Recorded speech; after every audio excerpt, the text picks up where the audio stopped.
main bit of advice I kept getting, and a lot of those people who are in the room were saying to, just be yourself. And I think Bob Dylan's got a great line of, just trying to be himself, and whoever that is.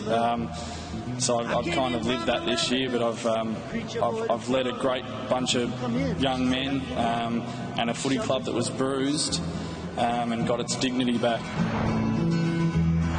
It's one of those things, leadership it's really all-encompassing. You have to be, you kind of feel overwhelmed at times. You have to be all things at all times, but I've got to say I've enjoyed every second of it, and every moment of this year has felt quite magical.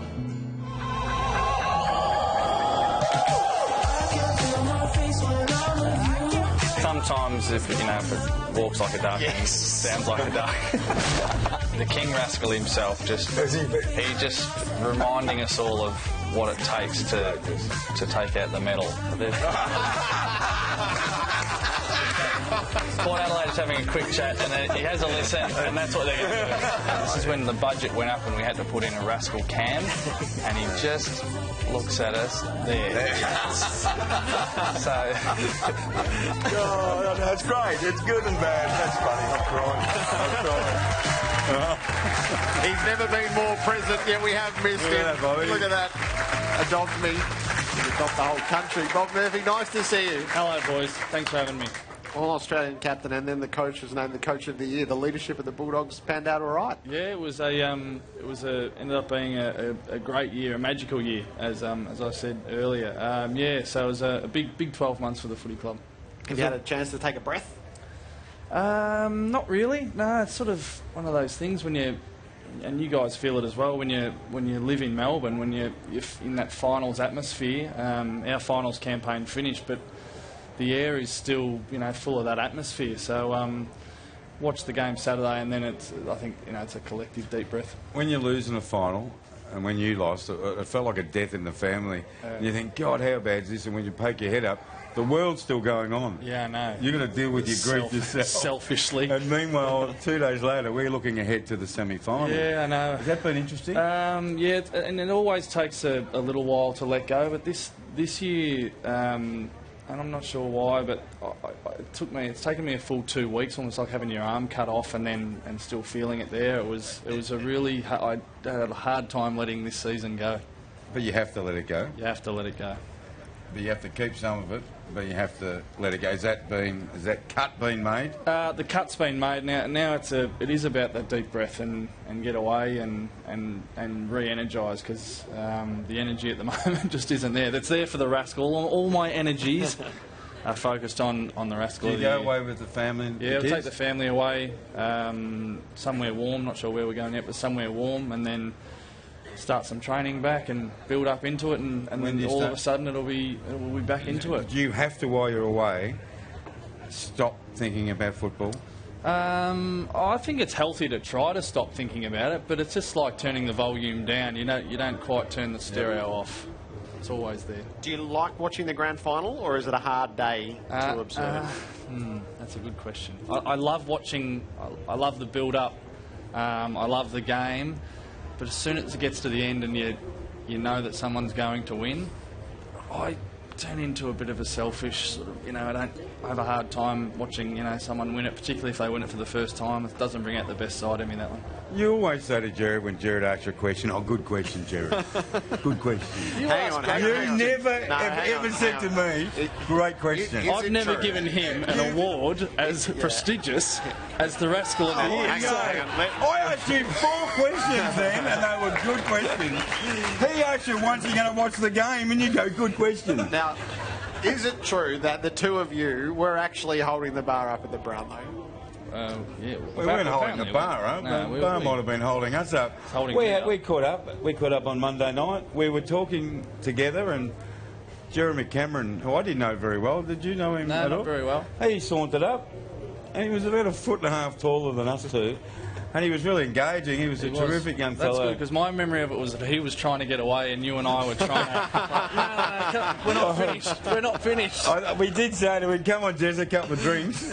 And he went up and got a couple of drinks. But, yeah, we did catch it. If you stayed out later than 11 o'clock, you could have stayed with us at the bar. You tried to convince me that there are good things that happen at 2 a.m. I just wouldn't know what they are. What is your read on the game, West Coast and Hawthorn? Are you still engaged enough to have a bit of a feel for it? Oh yeah, definitely, because I think the two best sides made it, which is always, I think that's some comfort for the rest of us. I think most people acknowledge that they're the two best teams. But I was at a breakfast this morning. I was asked, who do I think will win the game, and I knew I'd be asked that, and I said, I think Hawthorn. And as soon as I said it, it felt like an immoral thing to say. It's like, but how can I tip against West Coast? Haven't put a foot wrong, and 3 weeks ago, really put Hawthorn to the sword. So I'm tipping Hawthorn, but it's really I'm as close to a toss of the coin as I'm going to get. What about tactically? Do you look at the game tactically or not? Yeah, I do. And I mean, the midfield battle is always so crucial, but this week's is intriguing, and the run of West Coast I think will be pivotal. Gaff and Shuey and those guys, but also the forward lines, because I've played down that end, and I've played on the hip of Mark Lacroix a few times, and he's a beautiful player, and I love watching him, and I know how good he is. And Josh Kennedy he's my wife's favourite player. He's one of my favourite players. Who? Josh Kennedy for West Coast. Is your wife's favourite player? She knows her footy, and she likes watching Josh Kennedy. She likes think he's a bit of a spunk as well. Does he? And the Sydney one, there's something in that name. Should change the name. And up the other end, Hawthorn. There was a passage of play. We played Hawthorn down in Tassie in round 3 or 4, and there was a passage of play where I started on Roughhead, then I had to swap over onto Gunston, then I had to swap onto Cyril Rioli, and then someone kicked it. And by the time I got to Cyril, I thought, these blokes are taking this. That's 3 of the best players in the competition, and I'm sort of and they all made me feel a bit inadequate. All right, Rascal Enterprises is sitting. This is a properly constituted meeting of Rascal Enterprises with the chief executive in attendance. Yeah, it's a properly constituted. The share price has fallen this year. It's fair to say. I've been unsighted, and we just start off gently. We just start off gently at number 5. Because there's a distinct advantage when you're in a costume. Oh yeah. Even for mascots. I like how it's offset, because I know how tense the rooms can be before a game. So I just thought I liked the sort of the balance there of the seriousness and the silliness. All right. So that's 5. I mean, there's daylight from 5th to 4th. I will say that. Who's 4th? So in 4th is. And he tried so hard to go back to back. Oh, did he? Tried. And he was gaining on them. He was gaining on them. What did I do? But he just couldn't get there in the end. It was very recent. Again, you'd like to make a late charge. What did I do? Well, you spat on another plot. Let's relive one of the golden moments of television. I did. We've got to learn. Yep. What was the number one thing that you did wrong? And sorry for spitting saliva on you then. He didn't move. See, it's an interesting counterpoint though, because you don't get a Rascal. You don't get 4th in the Rascal just for spitting on someone. You get a 4th in the Rascal for spitting on them and then talking about it on live TV. That's why you are a former Clayton. Well, I saw it come out of my mouth and lob on his face. Yes. And I knew that he knew. Yeah. I know all this. Yeah, and I thought, I've got to say something. But if I did it to you now, I would just... Never happened. Freeze it. Just... No, I would say you just spat on me. Yeah, well, it was only a little bit. Well, that's why I'm not a Rascal Clayton medalist. Strong start. 3rd. Now, podium. Now, this is... In any other year, this could probably win it. In any other year, this could probably win it. It actually hurts me a little bit that this is only 3rd. Oh yes.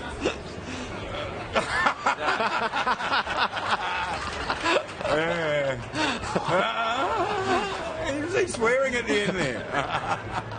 He was also helped by the promo during the year, and you took a particular liking to him. And I did. That was great. He was sponsored by a Clayton medalist, so the red-headed fellow, he got the bronze. Silver and gold are going to be good. Yeah, I know. So, and this was a little bit more. So we like to ebb and flow, even in the awards, to give you a bit of a taste plate. It's a platter of Rascals, and I like this one.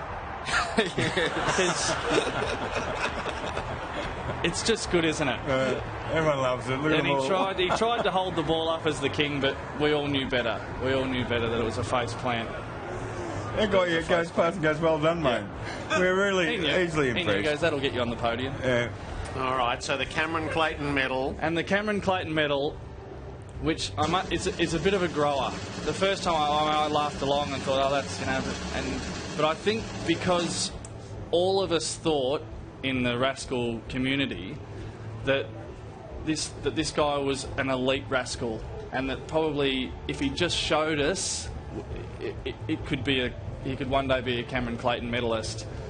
And this is this year's Rascal of the Year, and just roll the tape, because for me it just gets better and better and better. The coach of the Fremantle Football Club and the captain, Matthew Pavlich and Ross Lyon. Welcome, lads. Thanks for having us. Well, first of all, congratulations. Finishing top of the table, 17 wins. What are you doing? What is that? That's his delay. Where is the delay there? What's the delay? There it is. It's a great moment. Ross Lyon. Very good. A Cameron Clayton medalist.